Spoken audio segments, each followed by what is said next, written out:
अच्छी खासी धूप वाली आसमान है और अचानक से बारिश शुरू हो गई। तब हम लोग ये सोचने लगते हैं कि अरे यार बारिश क्यों शुरू हो गई। सब घर के अंदर भागने लगते हैं बारिश से बचने के लिए। और जब बारिश खत्म होती है तब हम लोग सोचते हैं कि चलो बारिश छूट गई। और फिर हम लोग ये सोचते हैं कि ये फिर से जल्दी न हो। पर क्या होगा अगर बारिश सच में हमारी दुनिया से गायब हो गई? क्या होगा अगर बारिश एकदम हो ही ना? चलिए इस इंटरेस्टिंग साइंटिफिक हाइपोथेसिस यानी वैज्ञानिक परिकल्पना के अंदर चलते हैं। Enjoy the show.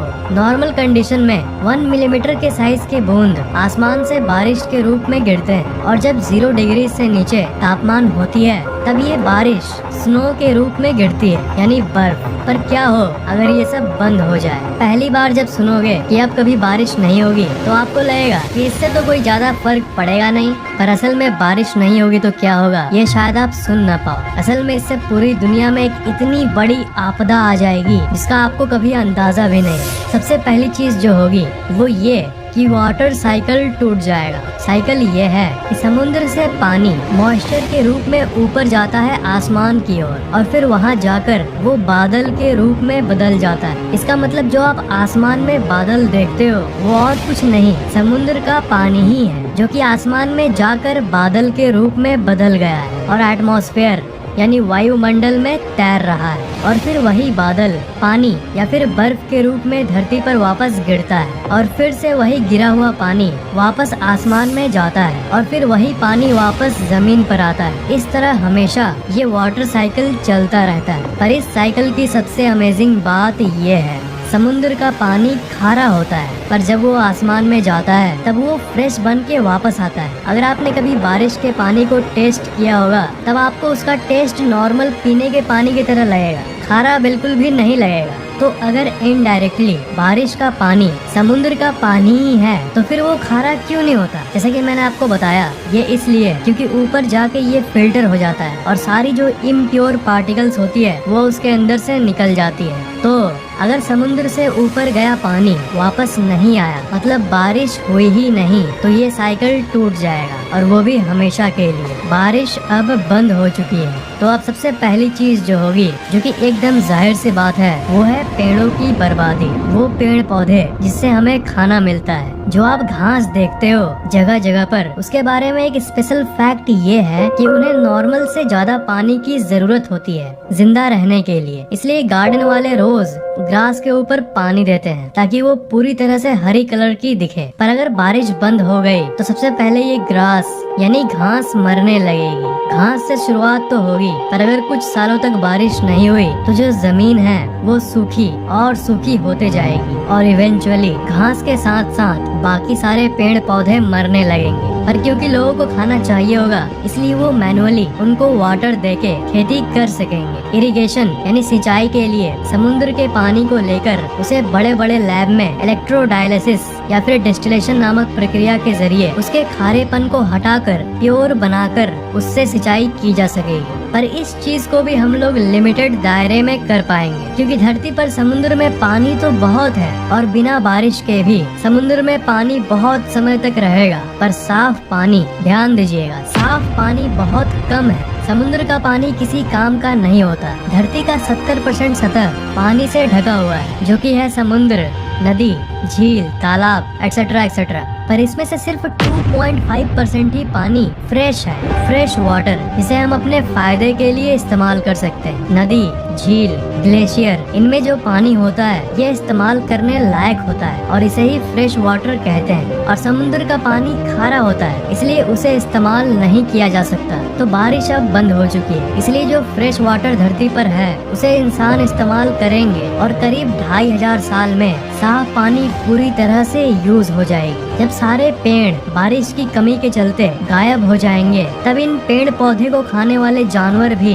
धीरे धीरे मरने लगेंगे क्योंकि इनके खाने लायक पेड़ पौधे बचेंगे ही नहीं। और इन पेड़ पौधों को खाने वाले शाकाहारी जानवरों को खाने वाले मांसाहारी जानवर, उनकी भी खाने की शॉर्टेज हो जाएगी क्योंकि उनका खाना यानी शाकाहारी जानवर धीरे धीरे मर रहे होंगे क्योंकि बारिश न होने के चलते पेड़ मर रहे हैं। मतलब देख रहे हो, पूरा चेन डिस्टर्ब हो जाएगा और अनाज नहीं उगने के चलते पूरी दुनिया में खाने की शॉर्टेज होने लगेगी। धरती से पेड़ कम होंगे, इस घटना से सिर्फ खाने पर ही प्रभाव नहीं पड़ेगा, बल्कि इसके चलते एनवायरनमेंट यानी वातावरण में बहुत खराब से बदलाव आने लगेंगे। आपको तो पता ही होगा कि पेड़ फोटोसिंथेसिस नाम के एक प्रोसेस को करके वातावरण से CO2 यानी कार्बन डाइऑक्साइड लेते हैं और ऑक्सीजन बाहर छोड़ते हैं। एक तरह से ये खराब गैस को अंदर लेते हैं जो कि फैक्ट्रीज के चिमनी से निकलती है और बाहर अच्छे गैस को ऑक्सीजन को रिलीज करते हैं, जो कि सभी जीव जंतुओं के लिए बहुत जरूरी है, क्योंकि हम लोग जो सांस लेते हैं उसमें ऑक्सीजन बहुत इम्पोर्टेंट कंपोनेंट होता है। मतलब ऑल इन ऑल पेड़ पौधे हमारे वातावरण को साफ रखते हैं ताकि हमें हेल्दी और साफ हवा मिले,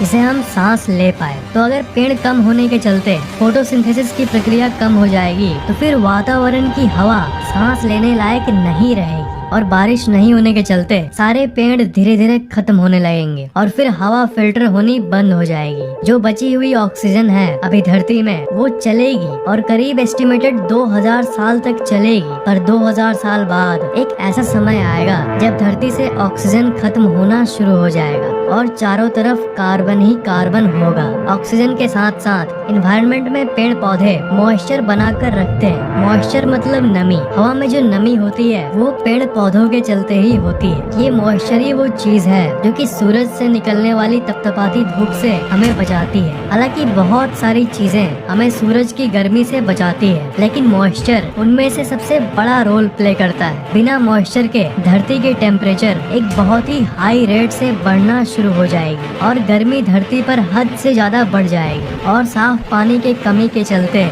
दुनिया में गंदगी और भी बढ़ जाएगी और इससे बीमारियां बहुत आसानी से फैलने लगेगी। और सबसे बुरी बात यह है कि इन बीमारियों को ठीक करना बहुत ही मुश्किल होगा, क्योंकि साफ पानी के बिना दवाइयाँ बनाना नामुमकिन होगा। सबसे भयंकर घटनाओं में से एक जो होगी वो है इलेक्ट्रिसिटी यानी बिजली का अंत। बिना पानी के जो बड़े बड़े टरबाइन्स जो डैम में घूमते हैं जिनसे बिजली बनती है वो बंद पड़ जाएंगे, क्योंकि पानी के फोर्स के चलते वो टरबाइन्स घूमते हैं और बिजली बनती है। पर जब पानी रहेगा ही नहीं तब वो कैसे घूमेंगे। और बिजली के कमी के चलते इंटर्न फैक्ट्रीज बंद होने लग जाएंगी और देखते देखते आसमान की सैटेलाइट्स भी बंद हो जाएगी। रात को अब लाइट्स नहीं जलेगी क्योंकि पूरी दुनिया की बिजली कुछ ही महीनों में खत्म हो चुकी होगी। इस आपदा के बाद तो बारिश के गायब होने के चलते पूरी दुनिया एक बहुत ही अजीब हालत में हो जाएगी। हरी भरी धरती को ये बारिश नहीं होने वाली घटना एक सूखी रेगिस्तान बना देगी। पर मान लो बारिश बंद हो गया और ये सब चीज होने लगी, तो क्या इस महामारी को रोकने का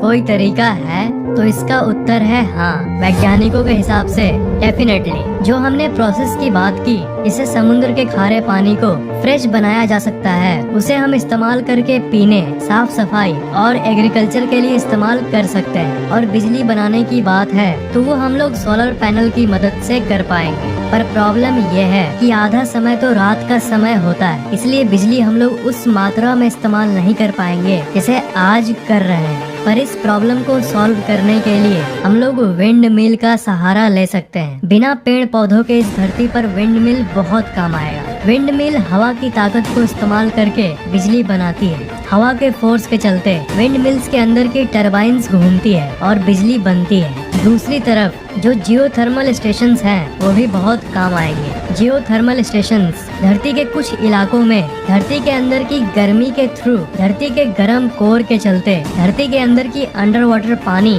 गर्म हो जाती है और जमीन को क्रैक करके भाप के रूप में बाहर आने लगती है और इसी भाप की मदद से बड़े बड़े टरबाइन्स घूमते हैं और बिजली बनती है। तो बारिश बंद होने के बाद विंड मिल और जियोथर्मल एनर्जी की मदद से हम लोग इलेक्ट्रिसिटी प्रोड्यूस कर पाएंगे। पर जियोथर्मल एनर्जी के मामले में धरती के अंदर के इस ताकत को एक्सेस करना आज की टेक्नोलॉजी में भी बहुत मुश्किल है। आपके मन में ये सवाल जरूर आता होगा कि इंसान धरती के कितने अंदर तक पहुंच चुका है। देखो, धरती के सरफेस से लेकर इसके सेंटर तक की जो डिस्टेंस है, जो दूरी है, वो है 6371 किलोमीटर। और अब आप अंदाजा लगाओ कि इतने किलोमीटर में से हम लोग कितने तक पहुंच चुके होंगे। जरा अंदाजा लगाओ तो आज की सो कॉल्ड टेक्नोलॉजी के हिसाब से आधा का आधा। आपको ये जान के शॉकिंग फील होगा कि हम लोग इतनी टेक्नोलॉजी के बावजूद भी आज तक सिर्फ 12 किलोमीटर ही अंदर जा पाए। अभी आज की दुनिया में जितनी बिजली जियोथर्मल एनर्जी यानी धरती के गर्मी से बनाई जा सकती है, उसका बस 2% हम लोग इस्तेमाल कर पाए। 12 किलोमीटर में और कितना इस्तेमाल होगा, मतलब पूरे ताकत का हम लोग सिर्फ 2% ही एक्सेस कर पाए। इस बारिश की आपदा के बाद अगर इंसान 100 का 100% जियोथर्मल एनर्जी को एक्सेस कर ले, तब बिजली वाली प्रॉब्लम सॉल्व हो सकती है और धरती के इस एनर्जी की मदद से लाखों सालों तक बिजली बन सकती है। पर दिक्कत यहाँ ये है कि इंसान के पास उतना टाइम नहीं रहेगा कि इतने सारे जियोथर्मल एनर्जी की और विंड मिल की फैक्ट्रीज लगा सके। मतलब एस्टिमेटेड पूरी दुनिया में 2 करोड़ फैक्ट्रीज चाहिए ताकि पूरी दुनिया में अच्छी बिजली पहुँच सके। पर उतने फैक्ट्रीज हजारों सालों के अंतराल में लग पाएंगे, तब तक इंसान की आधी पॉपुलेशन खत्म हो चुकी होगी। ऐसी आपदा में हर एक सेकंड मैटर करेगा और इतने एडवांस्ड टेक्नोलॉजी के एक एक फैक्ट्रीज को लगाना मुश्किल हो जाएगा। मतलब कि टाइम बहुत कम होगा। अचानक से हुई इस घटना के बाद, इस बारिश बंद होने वाली घटना के चलते अगर इंसान अपने आप को बचाने का अल्टरनेटिव तरीका खोजने भी लगे, तब भी टाइम के कमी के चलते सारे इंसान नहीं बच पाएंगे। इंसान की जीवन की स्टैंडर्ड और क्वालिटी बहुत कम हो जाएगी और जैसा कि मैंने कहा, पॉपुलेशन रिवर्स होनी शुरू हो जाएगी। मतलब पॉपुलेशन पहली बार घटनी शुरू हो जाएगी। धरती की ऊपर वाली सतह बारिश के कमी के चलते बहुत गर्म हो जाएगी और रहने लायक नहीं रहेगी। तब उस समय साइंटिस्ट के हिसाब से इंसान एक काम कर सकता है बचने के लिए, और वो है अंडरग्राउंड बेस।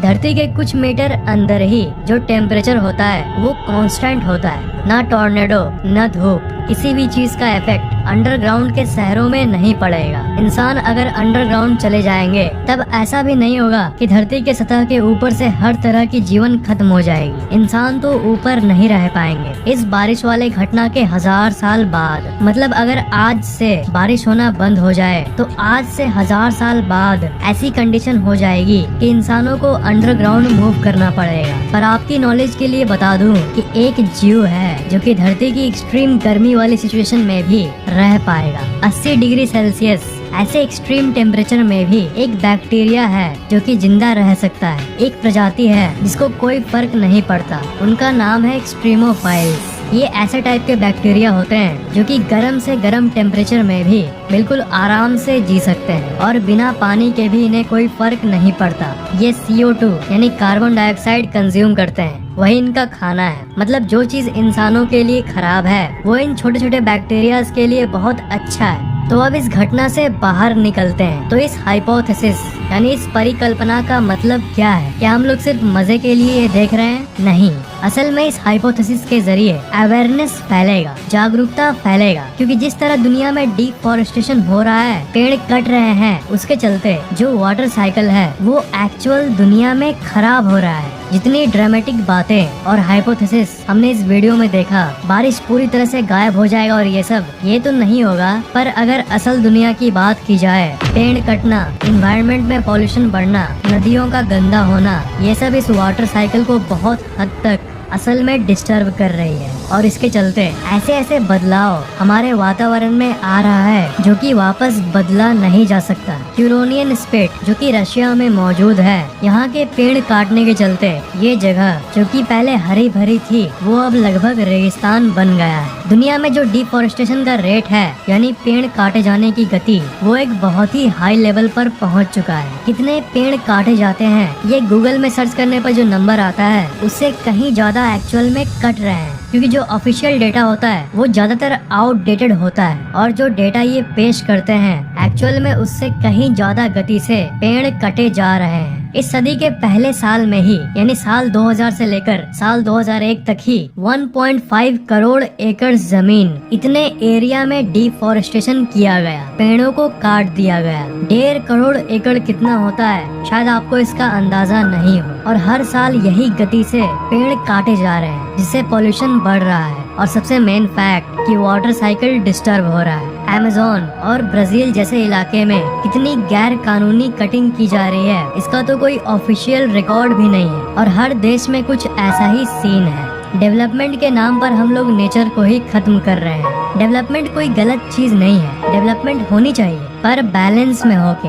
ऐसी डेवलपमेंट जिससे वातावरण को कम से कम नुकसान हो। और अगर हम लोग इस चीज को नहीं रोके तो दुनिया सच में खत्म हो जाएगी, क्योंकि वाटर साइकिल और भी ज्यादा डिस्टर्ब होते रहेगा। साइंटिस्ट ये प्रेडिक्शन कर रहे हैं कि अगर हम लोग ऐसे ही पेड़ काटते रहें, नदियों को गंदा करते रहें, पॉल्यूशन फैलाते रहें, पानी बर्बाद करते रहें, तो जल्द ही जो 2.5% फ्रेश वाटर है वो भी जल्द खत्म हो जाएगा। साइंटिस्ट के हिसाब से साल 2050 तक दुनिया के सारे लोगों को अभी जितना पानी मिल रहा है उससे आधा मिलेगा। 50% तक घाटा हो जाएगा, मतलब संतोषजनक यानी सेटिस्फैक्टरी अमाउंट ऑफ वाटर लोगों को नहीं मिलेगा। एस्टिमेट्स के हिसाब से सिर्फ कुछ सालों बाद 2021 तक ही अफ्रीका जैसे रीजन में करीब 25 करोड़ लोगों को पानी की दिक्कत फेस करनी पड़ेगी। देशों को आपस में लड़ाई करने के बदले पहले यूनाइट होकर डिफॉरेस्टेशन से लड़ना चाहिए और मदर नेचर प्रकृति माँ के बारे में सोचना चाहिए। आपको ये वीडियो कैसा लगा नीचे कमेंट जरूर करना, लाइक और शेयर करना, और अगर आपने अभी तक सब्सक्राइब नहीं किया है तो सब्सक्राइब जरूर कर लेना।